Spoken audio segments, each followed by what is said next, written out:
Student last lecture में हमने energy analysis पढ़ा था, उसकी हमने एक एग्जांपल की थी, उससे रिलेटेड एक असेसमेंट कर लेते हैं।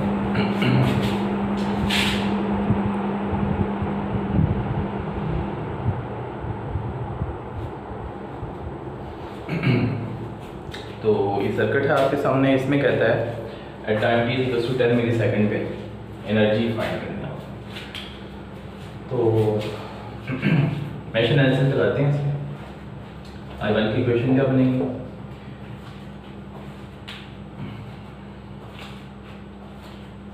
टू प्लस J2, तो इसको ज़्यादा ही लिखते हैं क्योंकि म्यूचुअल इंडक्टेंस वाले टर्म भी लिखते हैं।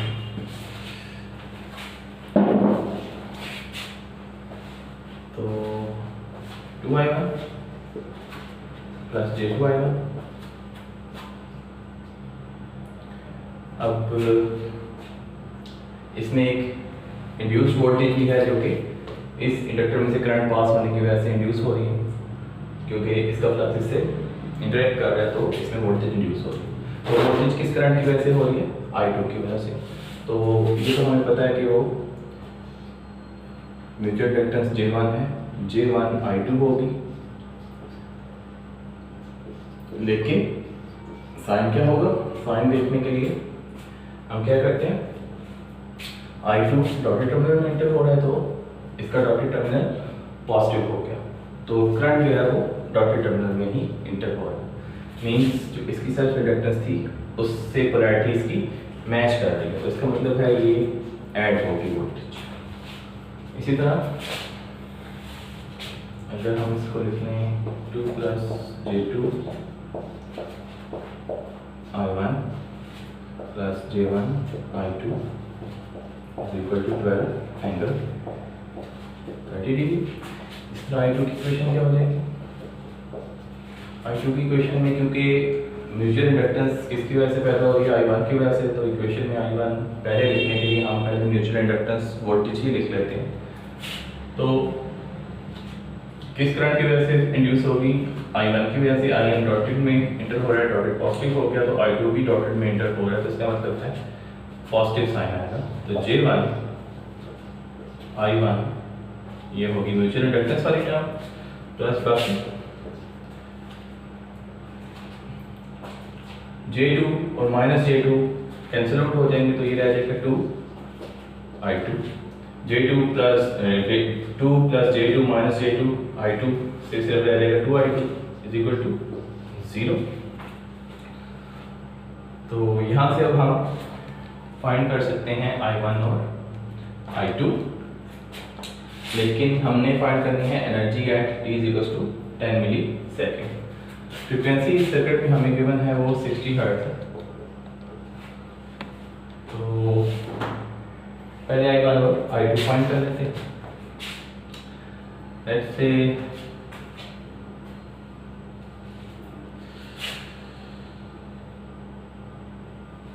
I1 is equal to -2 I2 over J। तो अगर J डिनोमिनेटर में है लिख देते हैं, तो डिनोमिनेटर में आके माइनस J हो जाएगा, तो माइनस माइनस कैंसिल हो जाएंगे, तो ये J2 I2 बन गया। I1 is J2 I2।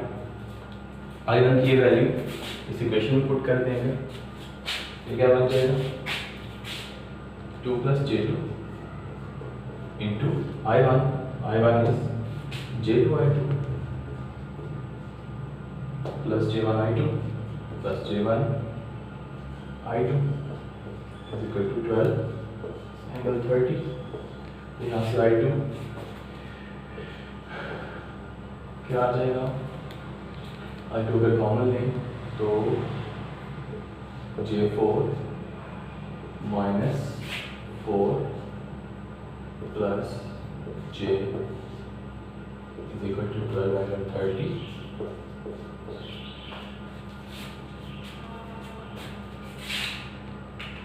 और I2 हो जाएगा 12 angle 30 divided by -4 plus J5। I2 कितना आता है?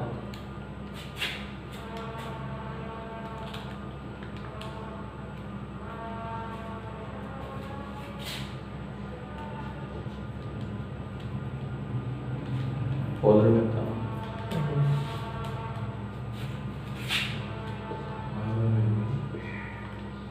J2 into I2 1.87 minus 98.65 minus 98.65 degree. तो J2 into this क्या हो गया?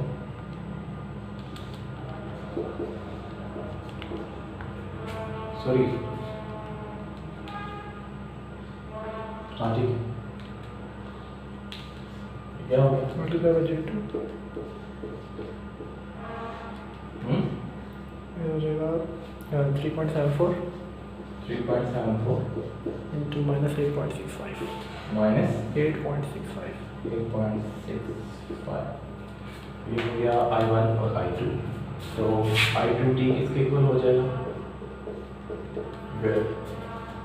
अब 60 हर्ट्ज है, तो 1.87 cos of omega into 60 2 pi into 60 क्या होता है? 2.60 is 125 which is 376.9 370 एंगल क्या है? Minus 98.65 degree. इसी तरह I1t क्या हो जाएगा? 3.74 cos of 377t minus 8.65 ampere. अब आपने t को 10 मिलीसेकंड पुट करना है, put t equals to 10 millisecond. लेकिन आपने इस बात का ख्याल रखना है, क्योंकि लास्ट लेक्चर में मैंने कहा था कि जब यहाँ पर आप t पुट करेंगे तो ये वाला एंगल रेडियन में आएगा और ये डिग्रीज में है, तो रेडियन में से डिग्री सब्ट्रैक्ट नहीं करनी, तो जो आंसर आएगा उसको आपने पहले डिग्रीज में कन्वर्ट कर देना, फिर ये वाला एंगल सब्ट्रैक्ट करना है। तो ये क्या आएगा answer? I1t equals to 10 millisecond and I2t at t is equals to 10 millisecond। Simple, ये आपने इन एक्सप्रेशन में t में 10 मिली पुट कर देना है, तो हमारे पास 10 मिलीसेकंड पे I2t और I1t क्या है वो आ जाएंगे।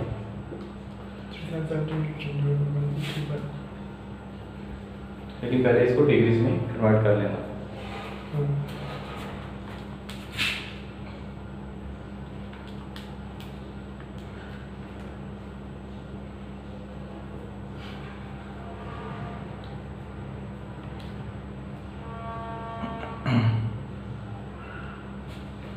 इन दी एंड जो हमारे पास स्टैंडर्ड इक्वेशन है, हम उसमें एनर्जी की वैल्यूज पुट कर देंगे। वो इक्वेशन क्या है हमें पता है, ओमेगा टी की इक्वेशन क्या होती है?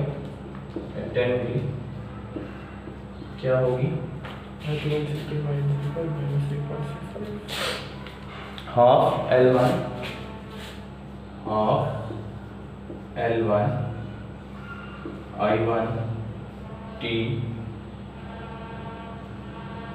I1t is equals to 10 मिली, इसका स्क्वायर ले लेंगे, प्लस हाफ L2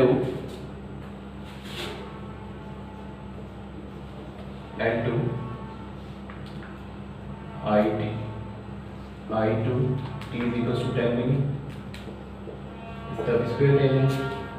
और म्यूचुअल इंडक्टेंस का साइन हमारा क्या आ रहा है यहाँ पर? प्लस आ रहा है, तो ये प्लस m is J1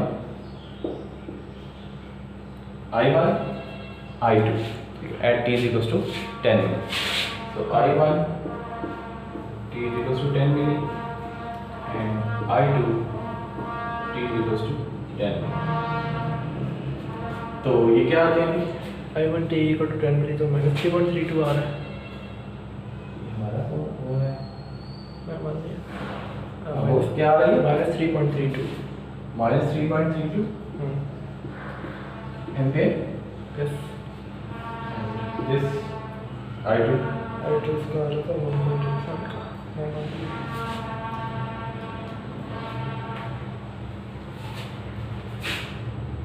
देख लिया करो पास किसके लिए?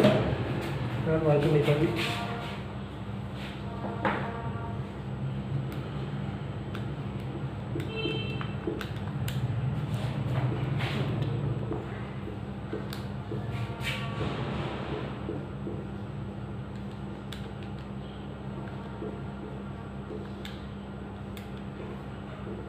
ये -0.26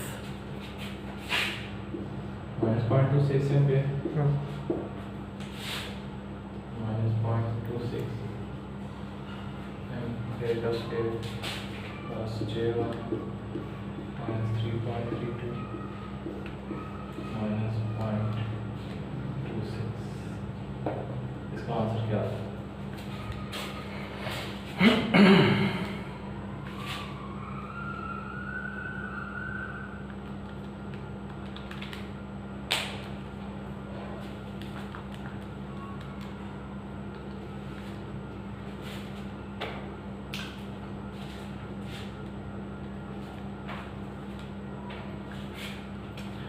सिंपल, हमने इस स्टैंडर्ड इक्वेशन में I1t में I1 की वो वैल्यूज पुट की जो 10 मिली सेकेंड पे हमने कैलकुलेट की थी और फिर उसको इवेल्युएट कर दिया। तो ये हमारे पास आ जाएगी energy at t = 10 milli second.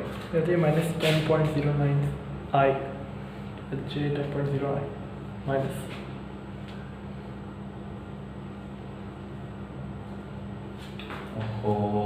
सो ये इधर एक मिस्टेक हो गई है। हमने यहाँ पर जो वैल्यू लिखती है वो जेज में लिखती है, यहाँ पर m की वैल्यू आनी थी,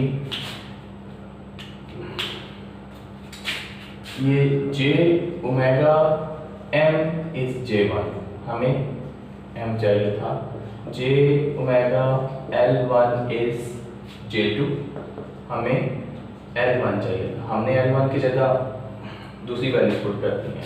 ऐसा नहीं करना। j omega L2 is again J2, तो यहाँ से हमने L2 और L1 पहले निकाल लेना। तो इधर से पहले म्यूचुअल इंडक्टेंस निकाल लें। m की वैल्यू क्या है? J1 divide by j omega. तो J1 divide by omega is 377 t।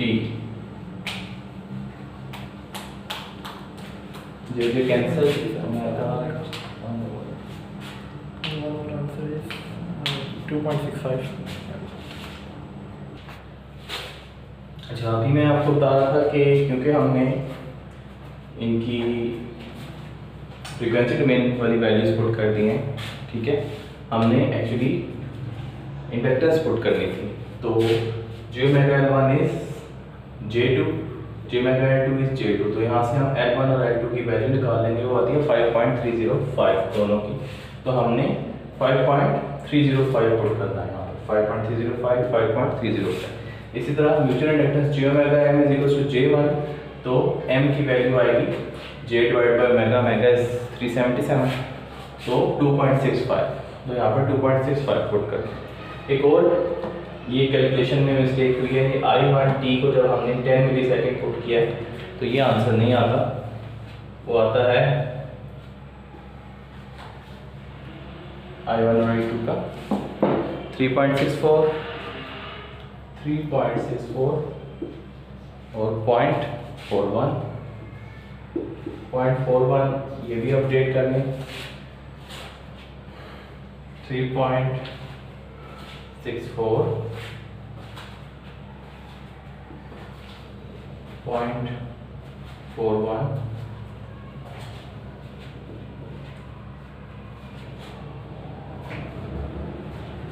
0.41 3.64। इस इक्वेशन को जब आप सॉल्व करते हैं तो आंसर आता है energy at t = 10 milli is 39 millijoule. तो ये है एनर्जी एनालिसिस। सर्किट आपको गिवन था, दो स्टोरिंग एलिमेंट इसमें एग्जिस्ट कर रहे हैं। आपसे कहा गया था कि एनर्जी फाइंड करें एट t = 10 मिली सेकेंड। इस नेटवर्क में कितनी एनर्जी होगी उसका हमने फार्मूला पहले से ड्राइव किया हुआ है लास्ट लेक्चर में। वो होता है ये, ठीक है, half L1 I1 square plus half L2 I2 square plus m L1 L2। तो सिंपल हमने I1 और I2 पहले कैलकुलेट किया, फिर उनको एट 10 मिली सेकेंड उनकी क्या वैल्यू बनती है वो कैलकुलेट कर ली, और उसके बाद हमने इसको इक्वेशन में पुट कर दिया। तो जो एनर्जी आई हमारे पास t = 10 मिली सेकेंड पे वो 39 मिली जॉल।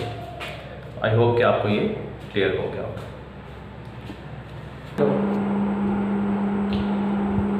कि अब हम पढ़ेंगे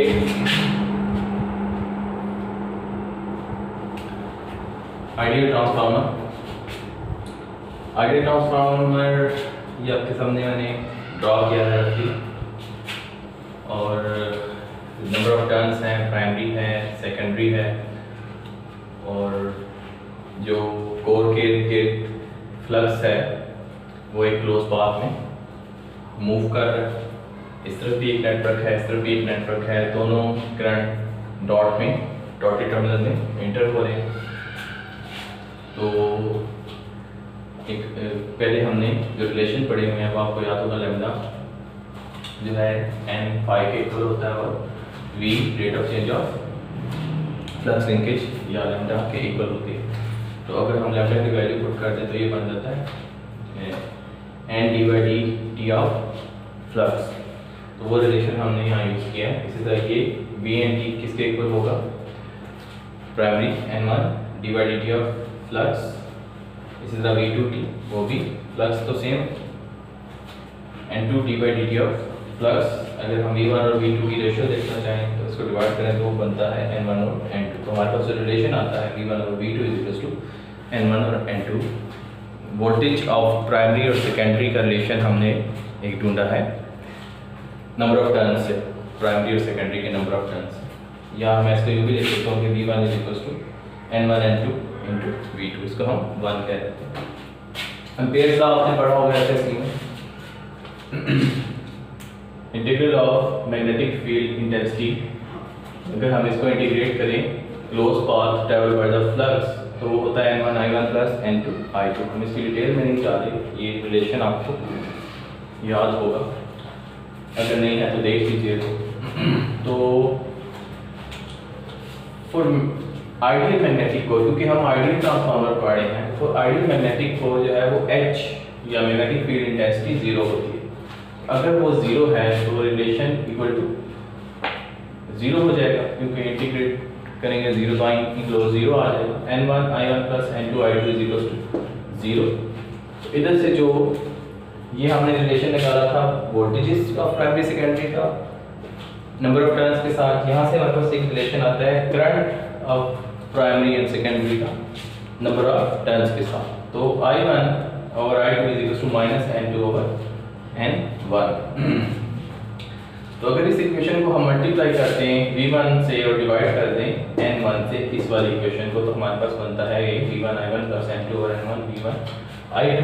but we know that v1 is n1 n2 into v2। v1 की अगर वैल्यू यहाँ पर आप पुट करें तो ये रह जाएगा v2 I2। v1 I1 plus v2 I2 = 0।